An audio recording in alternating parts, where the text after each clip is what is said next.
Di ba alam mo yun, yung trending ngayon, yung nilapitan ko. Alam mo yun, di ba? Yun. Alam mo na pala. Ano ba gusto mo? Yung may kiss or yung... Ano? Sige po. May kiss? Hindi po. Ano? Ah, sige. O, sige ah.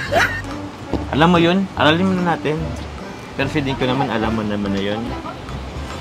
O, ito ah. One.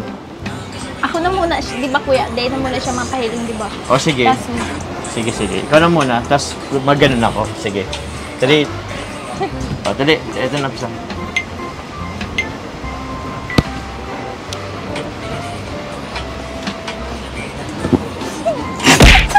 Ay ko! Ba't ka naman pause? Lapit niyo naman po kasi. Hindi Ay, ganun kasi talaga yung sa TikTok. Hindi po. Ganon. Sorry po. Okay lang. Ulitin natin. Ang araw po mga kaagapay, mga kalingap, at muli na naman tayong nakagawa ng reaction video tungkol dito sa last episode ng Jomcar. So, intro pa lang nakita po natin. And sa mga hindi pa po na-follow po sa ating YouTube channel o na-subscribe po, pa-subscribe naman po kaagapay. Isa din po ako sa member ng KROR or KROR. And syempre, wag po natin kalimutan i-subscribe din po si Kalinga Prab. Sa mga hindi pa po na-subscribe, i-subscribe natin sila Kuya Bal, si Ate Edna, at syempre ang buong team Kalinga po at ang mga kasamahan ko po sa KROR or Kalinga Prab Official Reactor po. Ayan, so tara guys, panoorin po natin ang karugtong po ng ating video. Kaya! Dito na ako! May napili ka Ano po? na? Ito na lang po sa akin po. Alin dyan? Ito. Ano yan? Dito, ito? Ito? Opo. Ah, okay. Sige. Bali, ganito Carla. May cash ka ba dyan dala? Meron po. Ah. Ano kasi, nalimutan ko yung ano, dala kong cash. Yung wallet ko kasi nalimutan ko sa apartment. Sige po. Okay na ba makiram ako sa'yo? Sige po. Pero, order mo lang ha. Lahat ng mga gastos dito, na ipapahiram mo sa akin, ibabalik ko din sa'yo. Dadagdagan ko pa. Pero sa ngayon, kaya eh. Utang mo na ako. Ayan. Pasensya ka na ha. Nalimutan ko eh. Hindi po okay lang. Kahit po ako na lang po magbayad po. Eh hindi. Ako nag-arrange ng date nito eh. Basta ano ko na lang, bayad na lang kita mamaya. Pero, madami ba yung ano mo dyan? Dalang cash? Tingnan ko.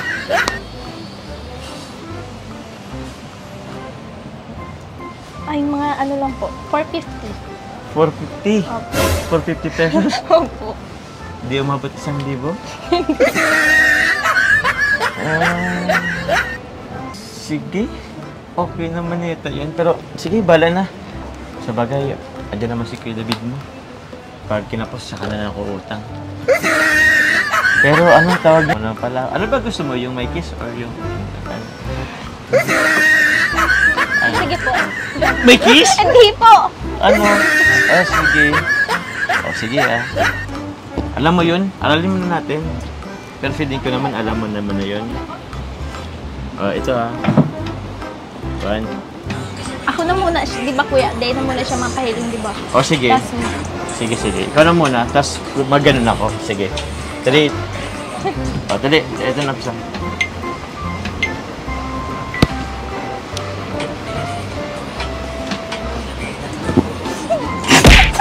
Ay ko!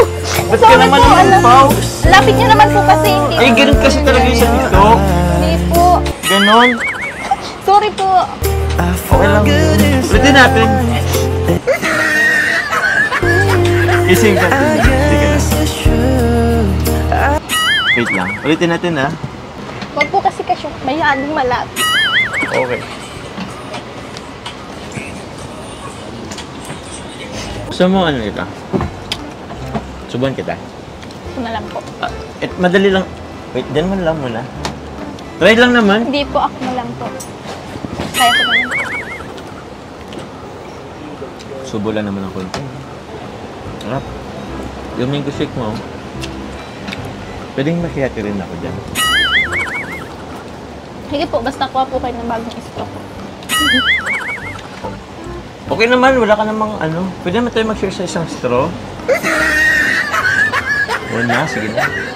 Dito ko na lang tuloy. Dito ko na lang i-ano. Mamaya. Uy, wag mo nang isipin yun. Tsaka, 450 lang naman yun eh. Bilang ko nga, 350 lang. Kulang pa sa nagdaan. Sinungaling tayo. Joke lang. Pero ba't ano? Sabi mo 450. Napasubo tuloy ako dun. Mali po yata yung pagkakabila. Grabe na, tense ka, no? Pero totoo, 350 lang yun, Kaya ibabalik ko sa'yo, 350 lang din.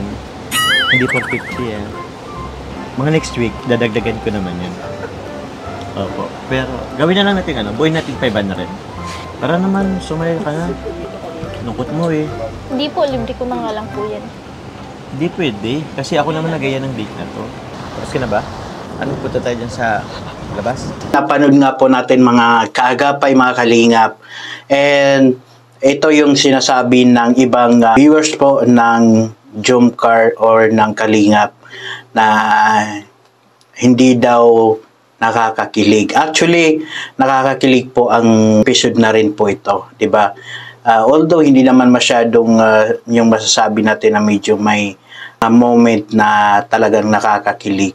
Pero yung kulitan po nila, nakakatawa, parang comedy yung nangyari. Kasi nga, nag-ano din po, nakasama din po nila ang Argel, di ba? May nagsabi din po na palpak daw lahat ng mga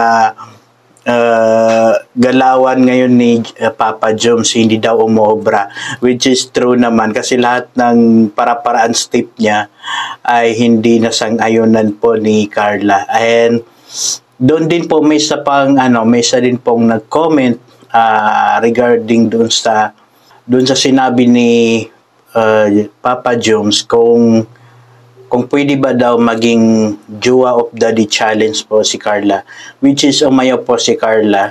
Ayan. Kasi nga daw, hindi daw sila magjowa. So, siguro, kasi si Carla naman ay hindi siya yung mga millennials ngayon na kumbaga, alam na alam yung mga challenge na yan. Kasi Carla, akala niya, iba yung naging kumbaga, ang pananaw niya talaga pag sinabing Jowa Challenge o baka may mga gagawin po silang kakaiba na ayaw niyang, kumbaga hindi siya sanay gawin, kaya umayaw po siya. Hindi po sa overreacting lang or OA lang, kasi may nagsabi na OA lang daw si Carla masyado. Which is, para sa akin, yun yung nararamdaman ni Carla o yun yung parang naisip niya na yung Jowa Challenge ay para bang may gagawin sila ng mga challenge na yung pang-jowa talaga, kaya nag-ano siya kaagad, nag-no siya, kasi naman daw hindi sila mag-jowa. Which is, normal na po yan sa mga tao na hindi na-expose sa mga nangyayari ngayon sa social media, yung mga challenge na yan. And, okay naman din ako doon kay Carla, which is, din naman, kumbaga, hindi rin naman yun na, hindi kasi siya sanay sa ganyan, di ba? So, pagdating naman doon po sa, nag-comment kung bakit daw OA daw. Siyempre, ang isang babae po na hindi sanay po sa mga ganyang challenge ay talagang mapapaisip talaga or ayaw niya talaga ng ganyan. At siyempre, kung nanonood ka po kay Carla or supporter ka po ni Carla, sana maintindihan mo na hindi talaga sanay si Carla sa mga, yung mga nakasanayan po ng mga kabataan ngayon ng mga challenge, siyempre mga Jowa Challenge. So, naisip lang talaga ni Carla na baka may mga gagawin sila na yung mga ginagawa talaga ng magjowa, kaya umayaw agad siya. Yun yung pagkaka-interpret ko sa pagsagot po ni Carla, 'di ba? Pero sa video na yan, nakakatawa naman tsaka nakakakilig din. And isa din po na hindi umubra na action po ni Jomar, yung dun sa sasakyan, yung naglagay siya ng seatbelt kay Carla. Tapos si Papa Joms gusto niya magawa siya ng para-paraan step na gusto niya si Carla yung maglagay sa kanya ng seatbelt. Kaso, napaka-attentive o talaga ng utak ni Carla, hindi mo basta-basta may isahan. Di ba, napansin kagad niya, sinabi nga niya kay Jomar, di ba ikaw yung naglagay sa akin ito? Di ba? So, lahat talaga ng galawan ni Papa Joms, failed po, dyan sa kanilang ginawang date. Ayan.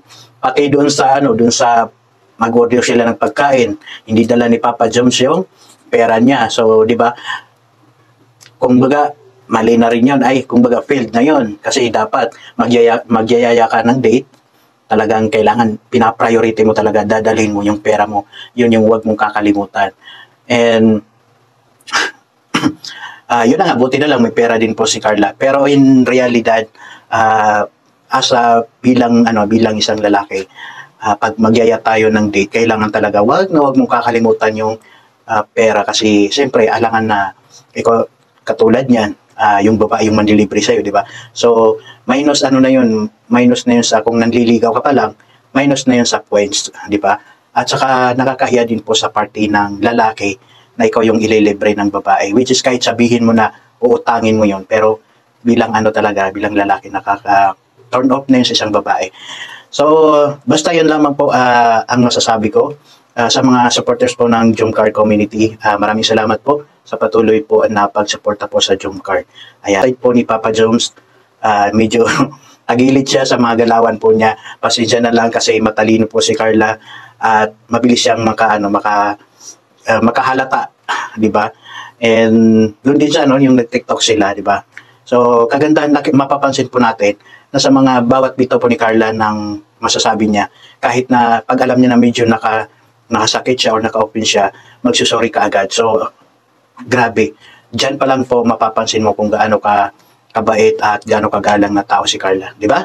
So, hanggang dito na lang po. Maraming salamat po. Thank you po sa patuloy na rin po na pagsuporta sa ating channel, Kaagapay. And hanggang dito na lang po. Maraming salamat po. God bless.